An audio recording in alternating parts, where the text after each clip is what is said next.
আসসালামু আলাইকুম। দেখেন আমার হাতে একটা চার্জিং মডিউল আছে। এটা অনেকেই চেনেন, অনেকে চেনেন না। আজকে আমি চেনানোর চেষ্টা করব। তার পাশাপাশি প্রত্যেকটা পিন কিভাবে কাজ করে আমি বুঝিয়ে দিব। তো এটা মূলত একটা চার্জিং মডিউল, অর্থাৎ আপনি এই যে প্লাস লেখা আছে ভি ইন এবং ভি ইন মাইনাস লেখা আছে, এখানে যখন আপনি 5 ভোল্ট দিবেন, আউটপুটে যদি আপনি একটা ব্যাটারি লাগান, সে ব্যাটারিটা চার্জ হবে। এখন কয় চ্যানেলের ব্যাটারি আপনি লাগাতে পারবেন দেখেন। এটার থেকে আপনি একটা ব্যাটারি সিঙ্গেলভাবেও চার্জ করতে পারবেন, ডাবল ব্যাটারি সিরিজে কানেকশন করেও চার্জ করতে পারবেন ইনপুটে 5 ভোল্ট দিয়ে।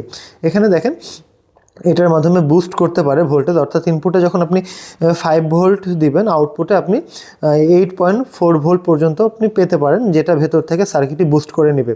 এখন ইনপুটে কি শুধুমাত্র 5 ভোল্টই দেওয়া যায় না, ইনপুটে আপনি 5 ভোল্টও দিতে পারবেন, 12 ভোল্টও দিতে পারবেন, অর্থাৎ 5 থেকে 12 ভোল্ট দিতে হবে। তবে ভালো অ্যাডাপ্টার লাগাতে হবে, তাহলে ব্যাটারিগুলো চার্জ হবে।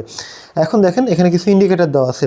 আচ্ছা, ইন্ডিকেটারটা বোঝানোর আগে আমি এখন বোঝাই যে এই সার্কিটটা কিভাবে বুঝবে যে আপনি একটা ব্যাটারি চার্জ করবেন নাকি দুইটা ব্যাটারি। দেখেন যখন আপনি একটা ব্যাটারি চার্জ করবেন তখন আপনাকে কিছু করা লাগবে না, সরাসরি ইনপুটে ভোল্টেজ দেবেন এবং আউটপুটে আপনি যে ভোল্টেজটা পাবেন ব্যাটারির সাথে কানেক্ট করে দেবেন। কিন্তু আপনি যদি চান যে দুইটা ব্যাটারি একসাথে সিরিজে কানেকশন করে 7.4 ভোল্ট বানাবেন, তারপরে আপনি চার্জ করবেন, সেক্ষেত্রে আপনাকে এই যে এখানে সেট নামে একটা অপশান আছে দেখেন, এটাতে আপনাকে শর্ট করে আয়রন করে দিতে হবে। এটা যখন শর্ট থাকবে তখন আউটপুটে সে অটোমেটিক্যালি 8.4 ভোল্ট দিবে। আর এটা 2 অ্যাম্পিয়ারে চার্জ করতে পারে ব্যাটারিগুলোকে।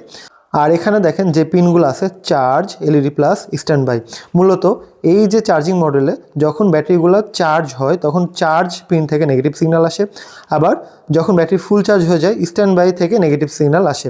এখন যেহেতু দুইটাতেই নেগেটিভ সিগন্যাল আসছে আলাদা আলাদা সময়ে, সেক্ষেত্রে আপনি একটা এলইডি নেবেন, সেটার নেগেটিভ প্রান্ত চার্জে লাগাবেন, অপর প্রান্ত এলইডি প্লাসে লাগাবেন। আবার আরেকটা এলইডি নেবেন, নেগেটিভ প্রান্ত স্ট্যান্ড বাই লাগাবেন, পজিটিভ প্রান্ত ওই এলইডি প্লাসে লাগাবেন। অর্থাৎ এলইডি প্লাসে দুইটা কমনের পজিটিভ লাগাতে হবে বা অ্যানোড পিন লাগাতে হবে।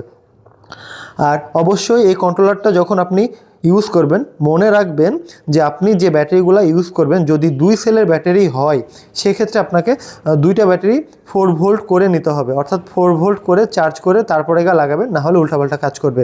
সিঙ্গেল ব্যাটারি হলে এই সেট শর্ট করার দরকার নাই, একটাতে 4.2 পর্যন্ত চার্জ হবে, আর ডাবল ব্যাটারি হলে সেটে সোল্ডার করে দিবেন।